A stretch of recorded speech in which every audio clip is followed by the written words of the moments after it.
बाळा, आमचीच आठवण काढत होतास ना, त्यामुळेच तर आम्ही प्रकट झालो.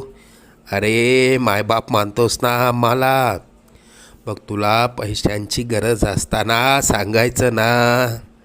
कोणापुढेही हात पसरू नकोस. लोक 2-4 हजारांची मदत करतीलही, पण तुझ्या मागे सर्वांना तुझी मजबुरी हसत सांगतील. आता तुला कोणापुढे हात पसरण्याची वेळच येणार नाही. तू आजपर्यंत भरपूर दुःख सहन केलंस.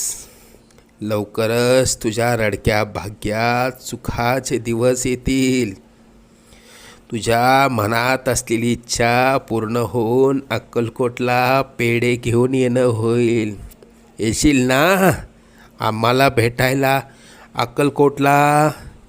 सगळं मनात